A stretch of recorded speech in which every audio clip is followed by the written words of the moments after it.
my name is Sean Ennis, and thank you for joining me here once again on the Creative Collective. And today I'm honored to be joined by a very special guest. He's a recording artist, songwriter, and entrepreneur from Willingboro, New Jersey, B-Lo. Hey man, thanks a lot for having me, man. How you doing today, Sean? What's going on? Oh man, it's a pleasure. So, talk to me about how you initially got your start in music. Initially, it started for me. My mother is very musically inclined, and she started in church. You know, she was a real prominent singer up north as far as like the gospel community goes. So she would, go from church to church and all these different areas and venues, and I would just see her do her thing and sing. And I took a liking to the percussion. Like, I love what she did, but it was like, I like the drummer. So a couple drummers took me up under their wing, showed me things along the way.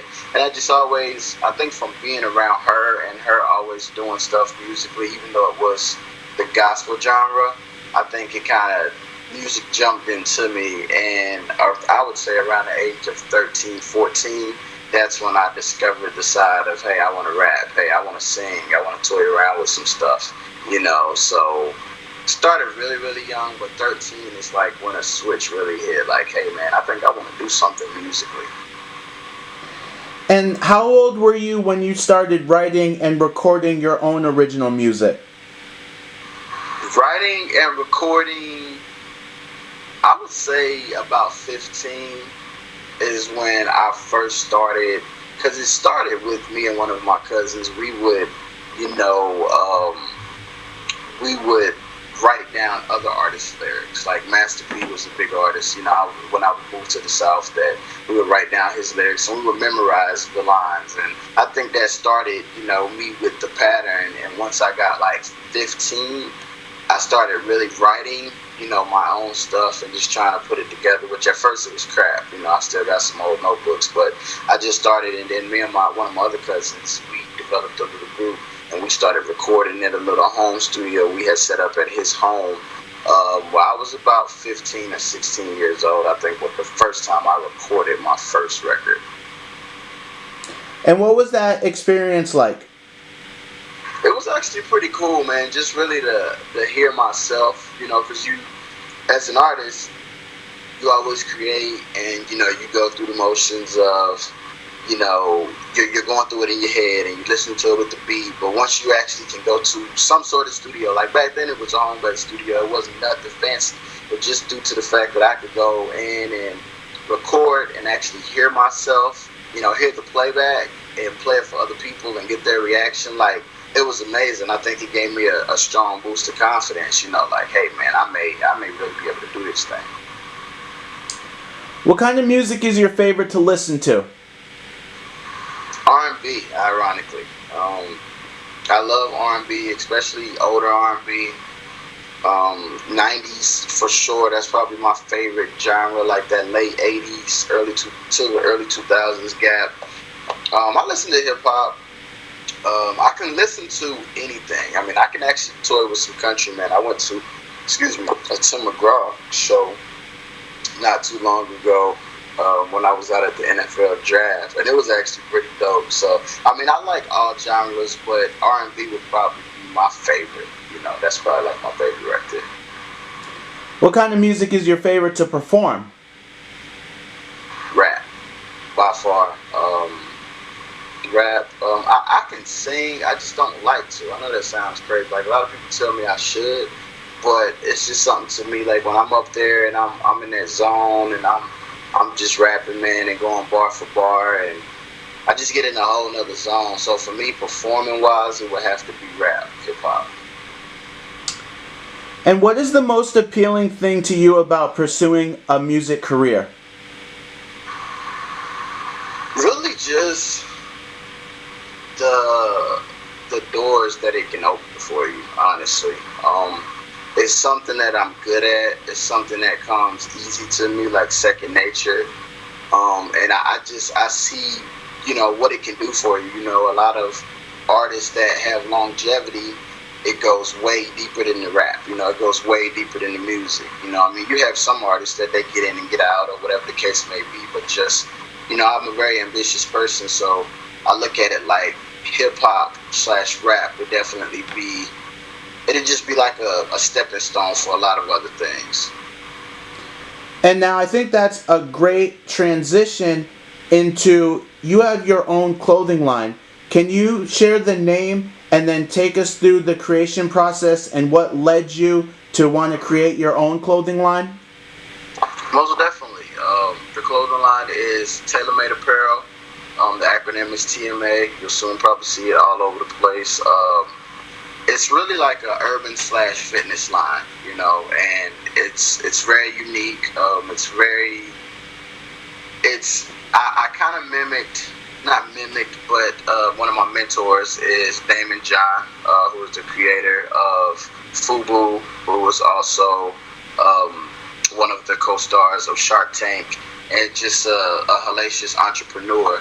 And really, I mean, I was on the road, I was doing shows, we had merch, and I was selling these T-shirts that just had my label's logo on it, and it's pretty fly, but I mean, it's just a logo on the shirt, and I was selling them like hotcakes, and I'm like, hey man, I'm pretty fly anyway. These shirts aren't hard to sell, why not look into a fashion line? And it took a while to come up with the name and to try to get something creative that didn't sound really cheesy or it was a process. I didn't just kind of come up with it one day, but I knew that it was something I wanted to do. I'm like, hey, when I make the transition from the music, what else would I want to do? And I was like, fashion, man. I love fashion. I love looking good. I feel like I'm a tailor-made individual. So, I'm big into fitness, and I just want to merge the two. Like I say, Tailor Made Aparel, www.tma.com. It's up now, and, that's kind of where everything came from with that. And I want to go back for a moment to when you started creating merchandise around your music brand. Why was that something that you felt was important to do? I'm a big follower of the underground. Like, I keep my ears and eyes on the underground. Like, the Wiz Khalifa's before he exploded, the Currencies, the Big Crits. And, one thing that I noticed that they all kind of had in common is they all sold a whole lot of merchandise. And even on the underground level, like before everybody knew who they were. And that's one thing that they would, especially with Khalifa, he's big on that, talking about sell merch, sell merch, sell merch. And it's something that, me and the team tried one day. I was just like, hey man, we're always out here on the road.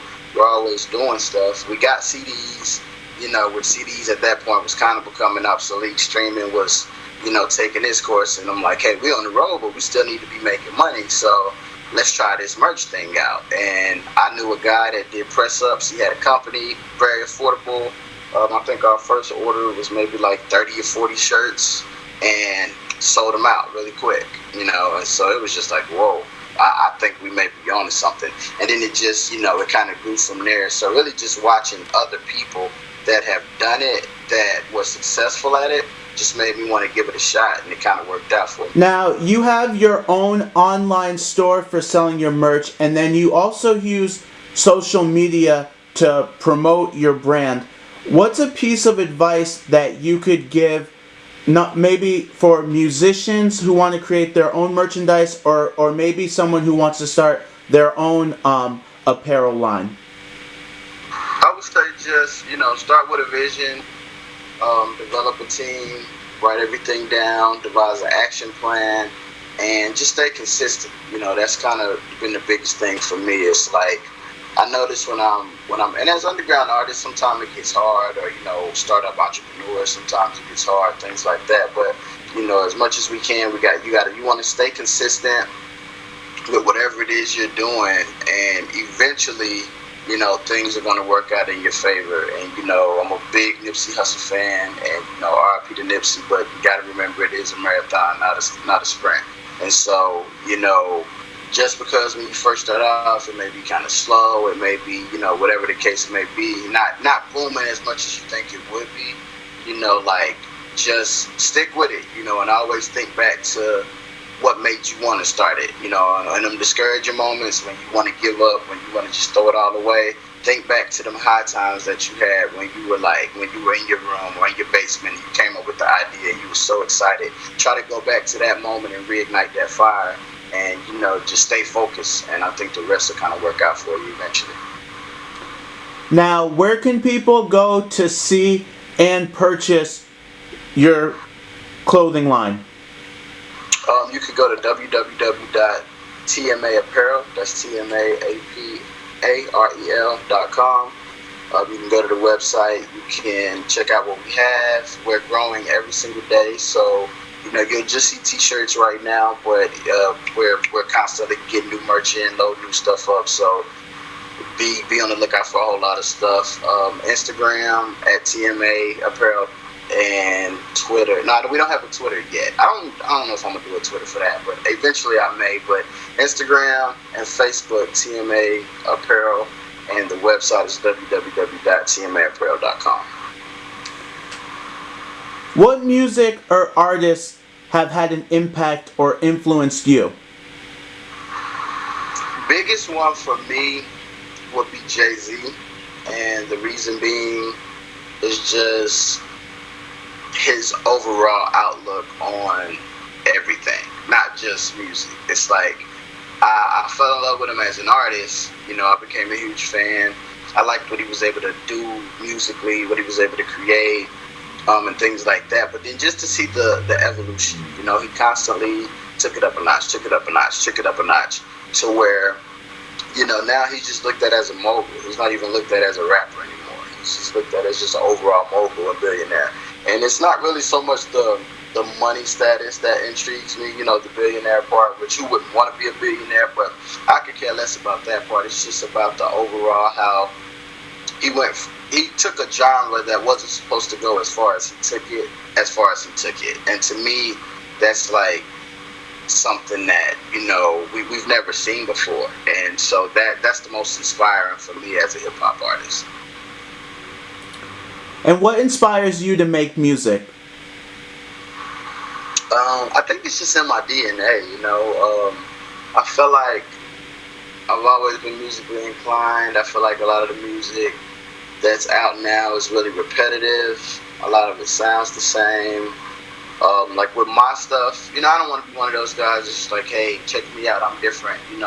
Everybody says they're different, but like mine's is more. It's more storytelling. It's more. I focus on the things that a lot of artists don't, like metaphors, similes, punchlines. You still want to tell a story in there. You still want to keep some truth. You still want to make people move. You want to, not just the typical what you hear when you turn the radio on. Not saying that that's bad, but that's just what motivates me. When I hear what's on the radio, I'm like, this is alright, man, but it's a whole nother lane that's not being tapped into, and I think that's where my music comes into play. Can you elaborate a little bit more on that? As far as my music, or as far as what? Well, I definitely feel that commercial and mainstream music is very formatted and segmented, and it certainly caters to a younger demographic. So there's the subject matter tends to be living for the moment, partying, either really happy or sad breakup songs. So what you mentioned about there being another lane is just something that's very interesting to me. I got you. Especially just like, the real everyday working, which now you have more of it. You have like your Macklemores or your Logics, or people that what's another one, Joyner Lucas, who like touch into a lot of regular everyday stuff. But just like, I just want to let people know, like, it's not all about the balling out or the how many chicks you can screw or get, or not saying that that's not the cool thing to do, but everybody's not rich. Everybody can't just ball out. Everybody don't just have all the girls or all the cars, or everybody's not a gangster. They don't want to go and shoot up something, or murder or shoot your mama house up, or sell some dope, or it's just, I just want to let it be known, like, hey man, you can be regular. You could just be a regular person and just have a talent, because I feel like that's what I am. I'm like an ordinary guy. Before I got on this entrepreneurship wave, I went to work every day, just like the average. Even now, I work as an entrepreneur, but I know what it's like to have a job, man. I know what it's like to have multiple baby mamas. I know what it's like to, come home and be broke and, not know how you gonna pay them bills, So, like, I just try to connect with people on a level that I feel like, it's not saying it's not getting tapped into at all, but it doesn't get tapped into as much. So therefore, I feel like it gets overlooked. So everybody feels like, hey, in order for me to be relevant, or in order for me to make any kind of noise in the rap game, I gotta sound like this, or I gotta look like that, and dye my dreads, or have crazy hair, or like, nah, man, just be regular, put out good music, put out good content, be consistent, and the rest will follow. What type of satisfaction do you get from creating music?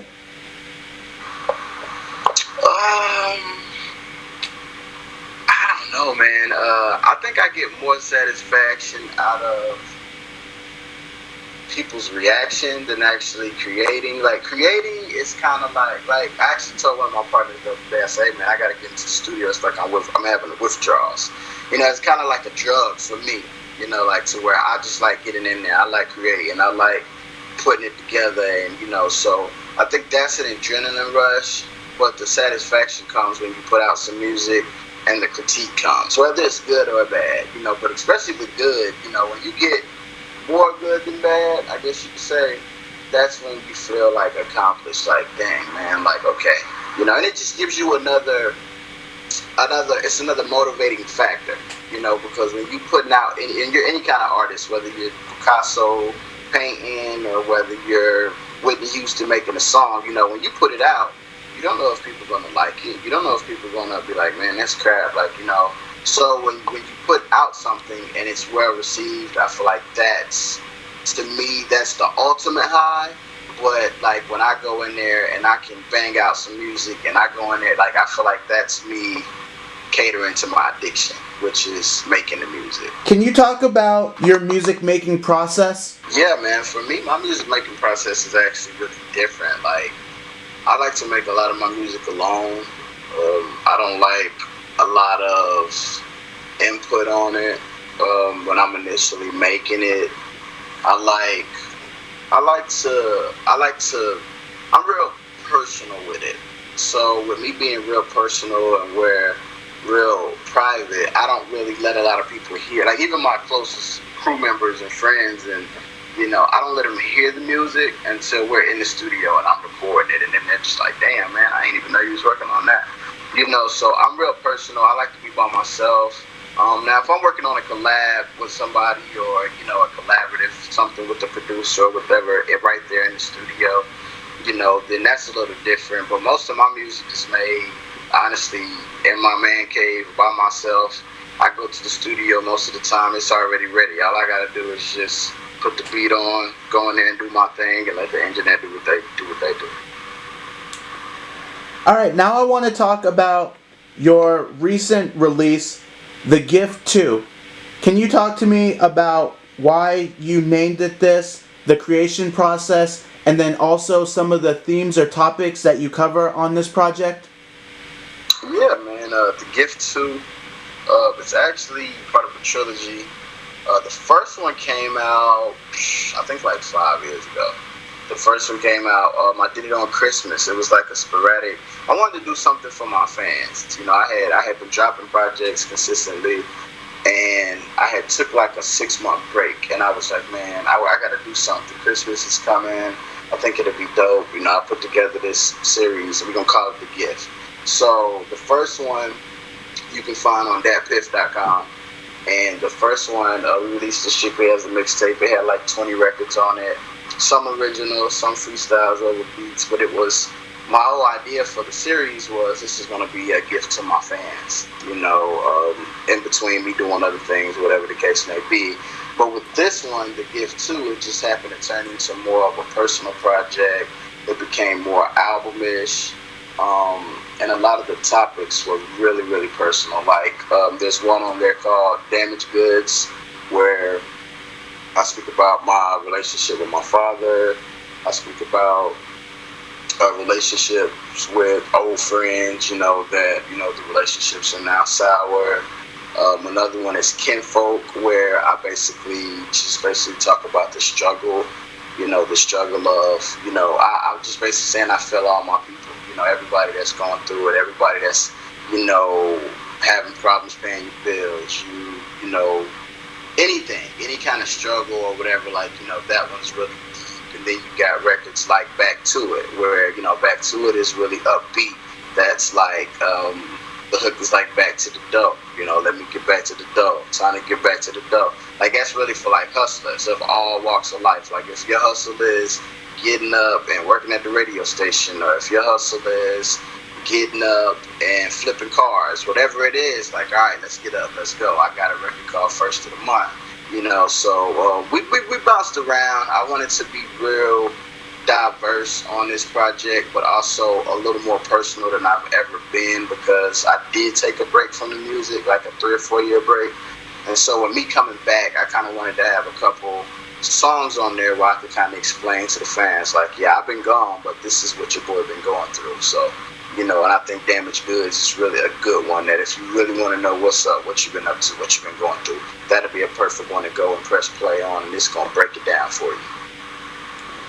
Now, can you talk about the experience of creating and releasing extremely personal music? It's actually kind of, it used to be really scary for me. I have a cousin Smitty, and he used to always tell me, hey, you need to get more personal, man. I like the music you're putting out. Now, this is like 2009 I'm talking about. He would hear the music and he would love it, and he would be like, hey, man, this is dope. But, I think people want you to get, I think people would connect more if you just got deeper. And I would be like, yeah, I am getting deep. And he's like, nah, man, like, I know you could tap in a little deeper, man. It's a whole other audience that's waiting for that.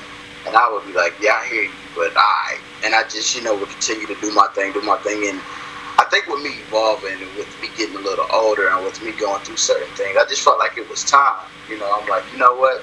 It's time for me to connect on a different level. It's time for me to, express some real personal stuff to the fans. And when you do that, you kind of become an open book. And you have to be ready for whatever comes with that. It's not going to always be positive, all your feedback that you get, but you also got to know that with being an artist, part of that is, really expressing yourself, really getting deep, really getting personal. So for me, it was kind of, I ain't gonna lie, man, it was kind of nerve-wracking at first, because it's kind of like, dang, man, I don't know, I got to look real personal on this one, I wonder if they're going to know I'm talking about them, or, but then, you just get to a point where it's like, you know what, these are things that happen in my life. I'm sure there's people out there that can relate to this. They've probably been through the same things, if not the same things, very similar situations. And they probably was waiting on me to come through with this record. So you know what? I'm going to put it out. And the most personal ones, have actually been the most well received so far. So, it takes big kahunas to do it, but I think it's real rewarding, when you finally hit the right audience that's it's supposed to be meant for. What are the joys and challenges of songwriting? The challenges is just the fact that you're creating something out of thin air, so that's not always the easiest thing to do. Because you got to think about it. Different people create different. Some people write their words out, then they do the beat. Like with me, I listen to the beat first. I listen to my instrumental or my beat, whatever it is that I got going on, and I let the music tell me where we're going to take it. So, and then I come up with, sometimes I write the verse first, and then I come up with the hook later, or sometime I'll get my hook out the way, and then I'll come back. So, For me, the most challenging is just the creative process because, like I say, you're pulling stuff out of thin air and trying to tack it together. And once you actually get it done, I think that's the rewarding part. The most rewarding to me is like sitting back, listening to the playback, getting the feedback from, people in the studio before the masses hear it, of course, and things like that. And, just really seeing, hey, I put this together. I created this, like that's a really, really good feeling for an artist. How important is a strong online presence to your music career? I think it's real important, man, but just because of the way the music business is going, pretty much everything is digital now. So I feel like without some sort of online presence, you're definitely going to lose in 2019. But I still feel like the old school way is needed as well, going to do your shows, hit your showcases. CDs are getting kind of obsolete, but some people still do the hand-to-hand CDs. They got the little digital cards now, which you can pass out with the barcode, scan on it, take you straight to the music. There's so many different ways, but I say your online presence in 2019 it's major. Like, I feel like you gotta have it. I actually talked to an investor the other day. It was a business situation I was looking into, and she just gave me a whole lot of insight on what they look at, just like on the investor side, and for artists that think that your online presence don't matter, man, I'm telling you, these people that you looking to come and save your life or help you, give you that opportunity, they're looking at that. And if that online presence isn't together, then they're going to overlook you no matter how good the music is. I know that for a fact. Can you share one thing that you love and also one thing that you absolutely hate about the music industry? I love the fact that you can make music and you can take care of your family, man, doing something that you really love to do. I think that's awesome. That's and then now it's gotten a lot easier with online and social media. You can put your music out how you want to and things like that. So that's the beauty. One of the downsides is, it could be hellacious at times. People look at you as, especially when you hit a certain level, I feel like they don't look at you as a human being anymore. They look at you more like a machine, more like a robot. So, you just have to have really tough skin. You have to be, I tell people, you got to be more ready for the negative backlash than the positive. Because, if you're not ready for the negative, it can really derail you, blindside you, discourage a lot of people. But if you're not ready for positive and then they just start coming, that's not going to make you feel bad. That's going to make you feel better, give you more confidence, give you a boost. So, I think it's just the way that people don't look at you as a human. Once you put yourself out there like that, it's kind of like, all right, you got skin tough as steel. So we coming at you with everything we got, no matter if you're a good person or you're a bad person.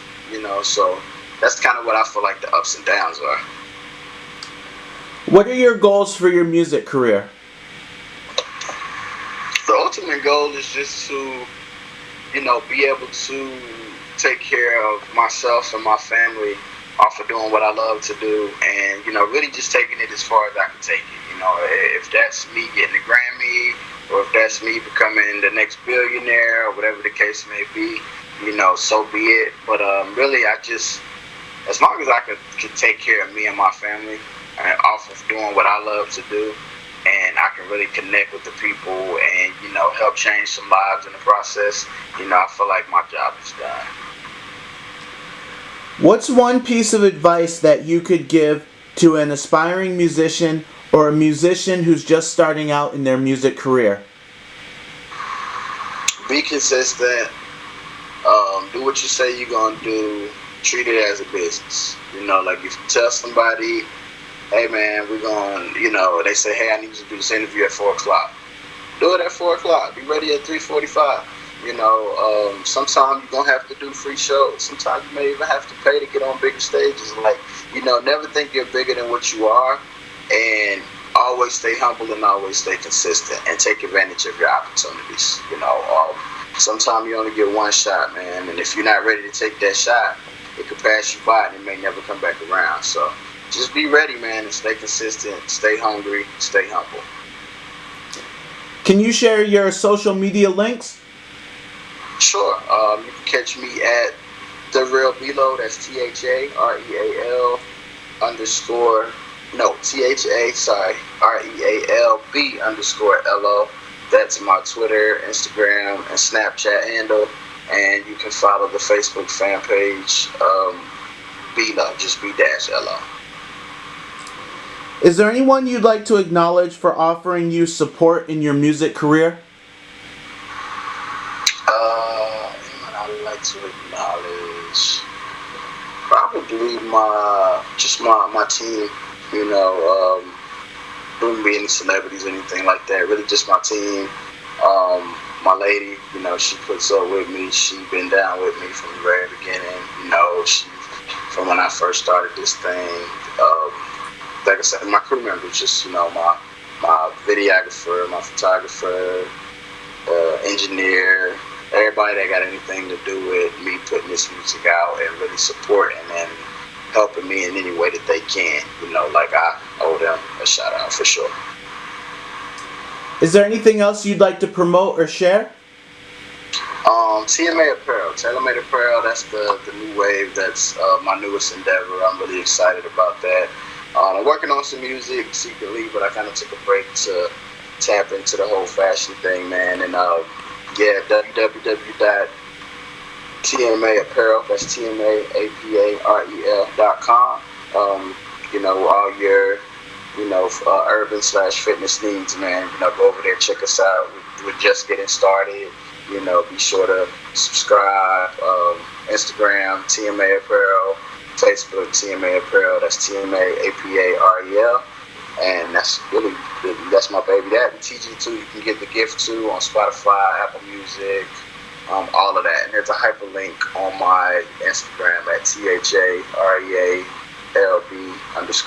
the Real Below. That'll get you to all that. All right, I would like to give a very big thank you to my special guest for joining me here today on the Creative Collective. As always, write your comments below. Make sure you like, subscribe, and share this video. And for all of your promotion, marketing, and music career consulting needs, email ennisproductions@gmail.com.